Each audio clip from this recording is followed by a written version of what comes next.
Welcome. I'm Sue Landay, and I'm here today with my friend and colleague, Katrina Kennedy, who tells me she needs no introduction. Katrina, take it away. Awesome. Thank you, Sue. So I am going to share my screen so you can see why there's going to be no introduction. So we are here to do a little paper folding, little instructional origami today with the purpose of folding, drawing so that we can remember. So what I would love for you to do is help me out a little bit this morning. And rather than me or Sue reading a long bio of what I think you need to know about me, that's probably boring, I'd like you to ask me questions that you want to know about me so that you know that I'm legitimate, have some background, information, whatever you want to know. Personal, professional, 2 minutes. Raise your hand. You can do it like Nora is, or you can use the raise hand feature, or you can put it in chat. And Nora's going to start our 2 minutes, and I'm going to stick to these 2 minutes. So, with that, oh, let's get that timer going. Nora, go for it. Your first question. What's the name of the book that you just published that you're so proud of and that we all love? The book that I just published that I am very proud of is called Learning That Lasts. It's reflection activities for designers and trainers. And you're going to get a little taste of some of Learning That Lasts. Thanks for that, Nora. And Angela, you're up next. Unmute and share with me what's your question. I'm just curious, where are you from? I am currently located and from Sacramento, California. Yeah, I'm Thank sitting you. in my converted garage in my garden at the moment. And Katrina, you Thank have a couple thank of, you. of questions in chat. How did you learn origami? Excellent. So, Cassandra, that is a great question. I am learning origami, just like there are so many things that we have opportunity to learn. I will be the first to tell you, I still cannot fold a crane. I know. I know it's embarrassing. How long have I been training folks? Okay, this answer is also embarrassing. I started when I was 5. I have been in learning and development for 35 years. Again, I started when I was 5. Sandra, what do you love most about learning? I love the people. I really love the people. I love being able to follow people's careers, see them come from entry level to managing and have their successes. How did you come up with origami and learning? Carlene's in Vacaville. Carlene's practically my neighbor. Excellent. So, I came up with instructional origami. I actually didn't. Someone else in my class did. I asked them, and I'll go ahead and ask you to do this right now too. If you've got a piece of paper, 8.5 by 11, hopefully you brought your own paper today. It can be recycled. And I did this in class. I asked them to fold their paper in half.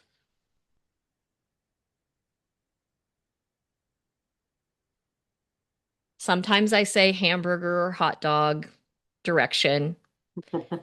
That works for some audiences, not all audiences. And then fold it in half again. Hot dog being the long way, Exactly. And just hamburger to be being the clear. short way. Okay. Thank you for that, Sue. Sometimes, depending on the audience, I'll say enchilada or taco, but you've got to know your audience.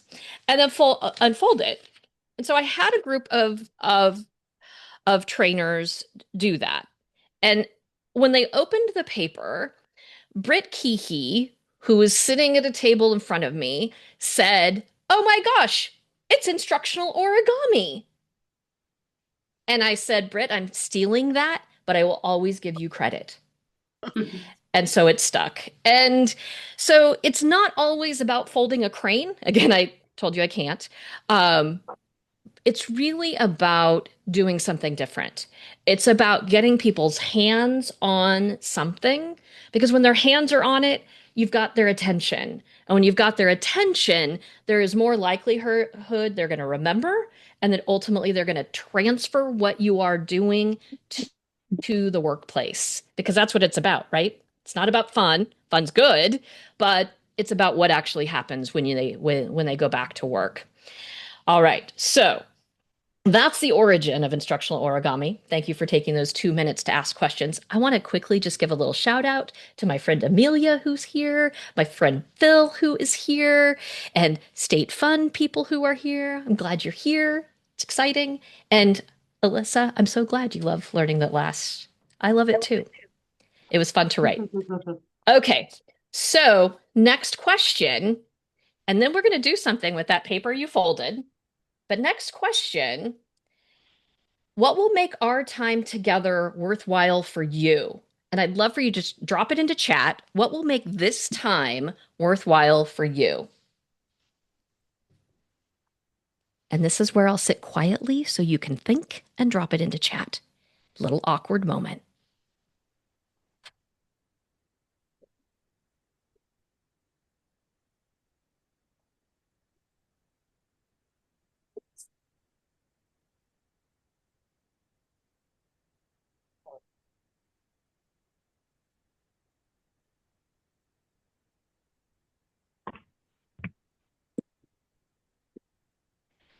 Now, our natural inclination is when chat starts showing up, is to start reading them out loud.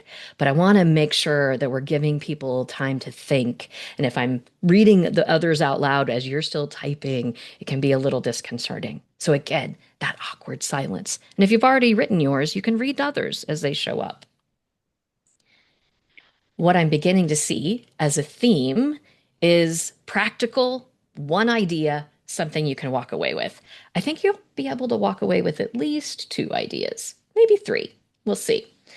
All right. So, keeping attendees engaged, absolutely, Heidi. I think we can do that with this. In my experience, it's absolutely worked.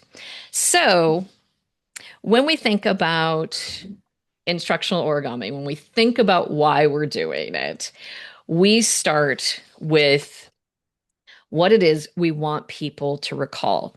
Because my friend Tiagi says people learn from experience when they think back on their experience. So, instructional origami is a method to get people to reflect. It's a way to engage them, their hands and their heads, so that they are doing something, thinking about what they've done so that it moves forward. We know through really, really great research that 15 minutes of reflection on a 1 day class can improve performance on the job by like 80%, which is wild to me. Like those numbers like kind of boggle my mind. But you're not here for the research and the numbers, you're here for the paper folding. So let me show you how I use this in the classes that I teach. One of the ways that I do it. All right. So it is time, my friends, for instructional origami. You have your piece of paper, you have folded, and you have unfolded so that you can see those 4 spaces. We're going to start with the upper left-hand square. You're going to need to do a little drawing. So you're going to need something to write with. Here we go. I'd like you to go ahead and draw the eyes, please. Put those eyes in that upper left-hand square. Leave yourself some space to write.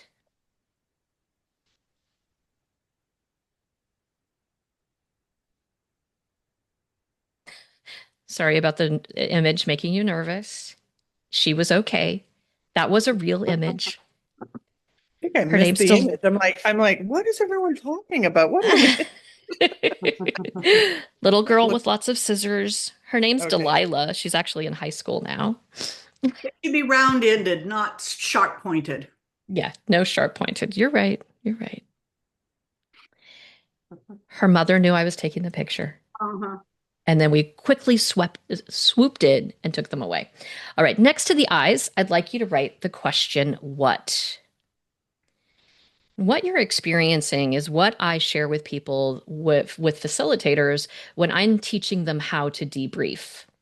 So you're getting 2 things here. You're getting instructional origami as well as the debrief method. And then I would ask them to write the question, but I'm going to ask you to answer if you'd like. And that is, what did you notice about our opening message or activity? Let me spit that one out. What did you notice about the way we opened Show and Share today? What did you notice?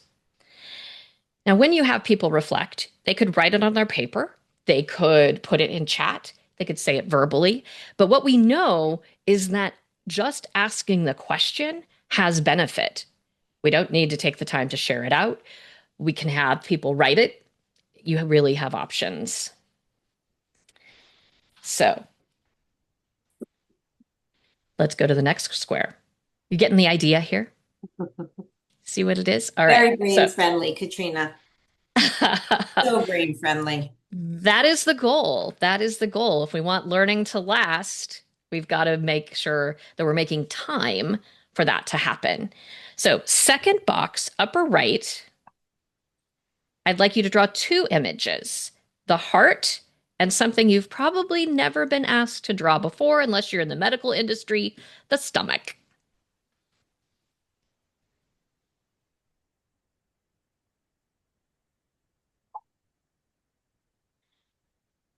And for those of you who are looking down, which is all of you, I'm going to point out that one of the things you get to see in the virtual environment that you also see in the in-person environment is as this is happening, you see the tops of everyone's heads. So you know what they're doing.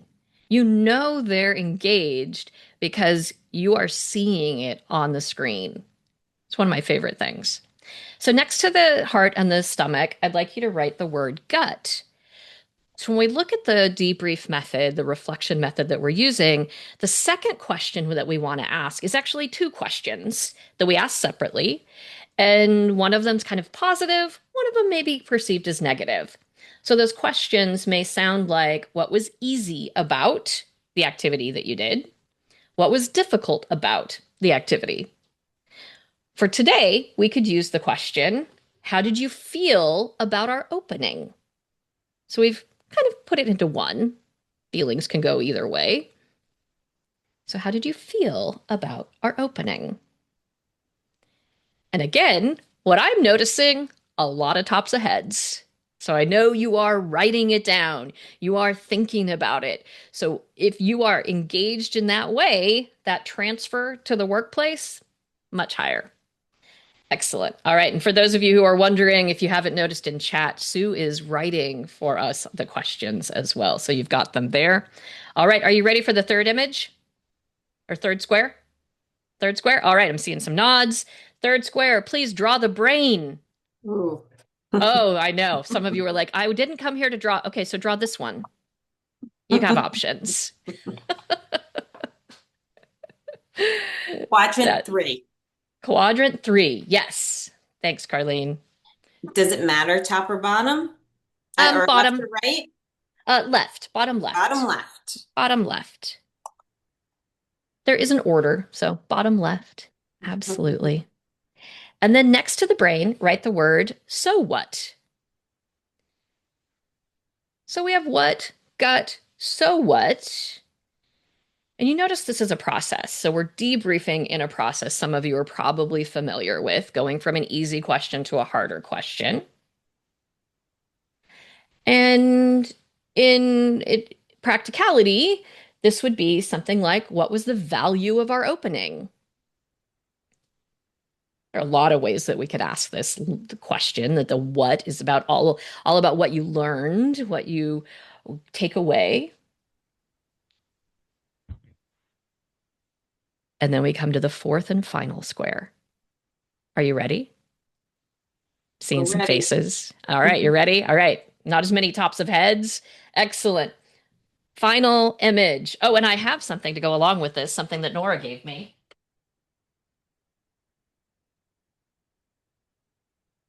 The action board. That's technically the We name. sold that a long, long time ago.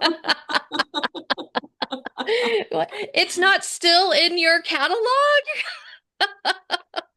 No, we didn't sell enough of them a long time Yeah, ago. I don't know why. That's like the first time I've found a use for it. And next to the action board, write the words, now what? Now what? Uh,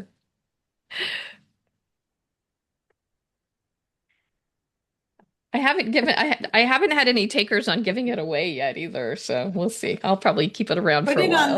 that goodies table. Yeah, exactly. All right. So, what you have now done is gone through a quick debrief. What, gut, so what, now what? You've written it, you've heard it, you've drawn an image. So, let's test it like I would test if this was a training for facilitators on how to lead a conversation. So, I'd like you to, oh, I forgot the question. How can you use our opening in your own work? So that now what question focuses on action.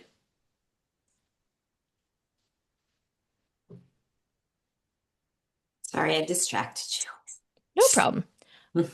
I love when I do things incorrectly with a group of trainers because so often they feel like they need to be perfect.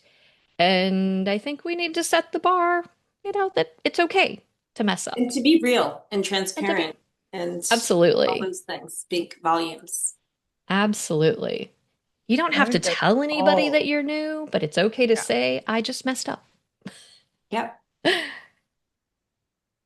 It's one of my almost instant things I'll do in the first bit of facilitating is point out something. And it really does. Everyone then feels like I'm not the superstar at the front and they're okay to make a mistake. And it doesn't have to be Absolutely. trainers. It's just really like any environment you're in. Absolutely, Cassandra. Absolutely. All right. So the questions are what, gut, so what, now what? And Rob, that opening question that I asked that we're referring to is that rather than introducing myself, everyone asked me questions about me. We only took 2 minutes and then we moved forward. So now I'd like you to turn your paper over so you can't see what you've drawn. And in the chat, in your head, out loud, however you'd like, see if you can recall those 4 questions or the images that you drew. Give it a test.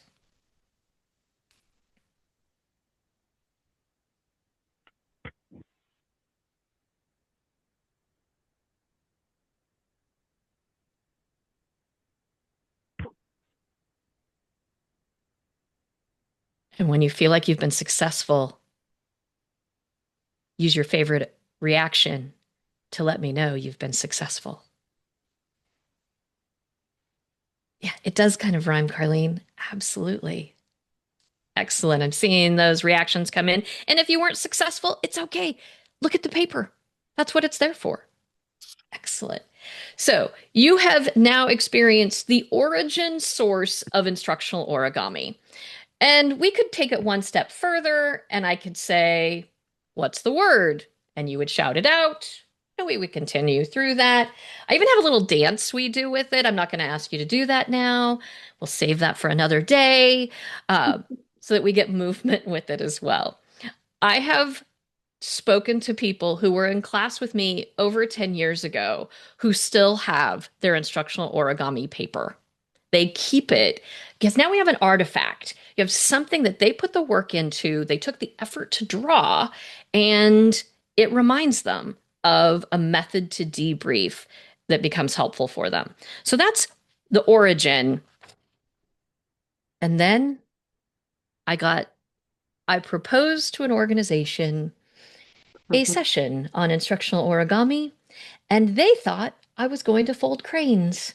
And rather than saying, no, no, this isn't about cranes, I decided to learn instructional origami so that I could then fold other things because they accepted my proposal. It was an interesting mistake to make and has led me down a whole path that is then leading to something really cool that Trainers Warehouse and Sue and I are creating. Um, so, Jody, that's a great question. So, we can use this 2 ways. When facilitators are learning it, they're writing their questions. They're writing the question down so they're learning the method. But then we can flip it, and for participants, we have them write the question without the image, and now they answer the question so that it becomes a reflective tool. So we can use it in multiple ways. So I want to show you the next tool that I have, the next fold, that the one that I had to learn in addition to a bunch of others that I learned. Um, but the one that I learned that takes instructional origami in a little bit different direction and is really kind of fun. And what some of you may have come here for. And that is the envelope. Now, all of these are meant as methods to help people remember, to reflect on important pieces, remember it, and then have something to refer to later. So if you have a piece of paper, I'm going to use a square piece of paper, but if you have 8.5 by 11, we can still use it. We'll quickly take you through that method. So if you have an 8.5 by 11 piece of paper, I'm going to go ahead and turn my screen off so that you don't have that as a distraction. And you're going, if you have an 8.5 by 11 paper, take the top right corner and you're going to fold it down to the edge so that it's even.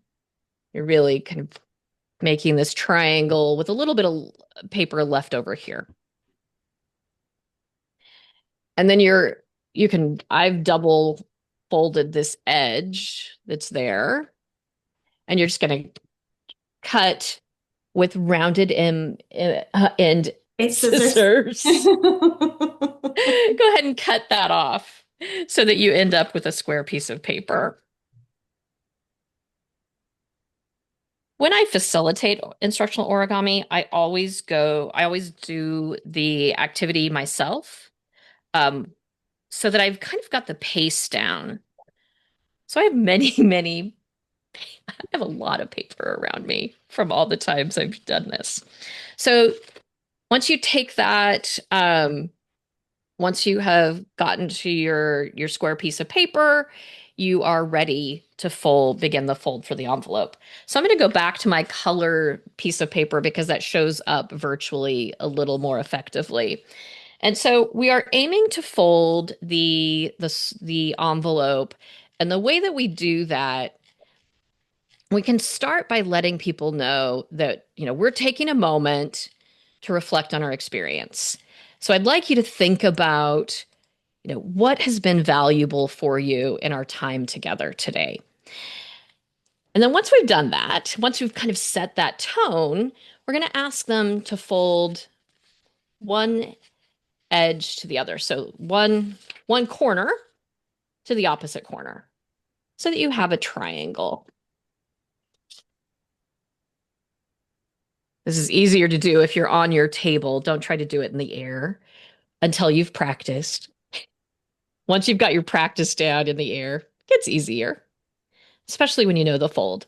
All right. And then you're going to take the front layer of your paper and fold it down. And notice how I have my finger here. It's just like a little bit of a finger width. I'm only folding it to my finger. All right.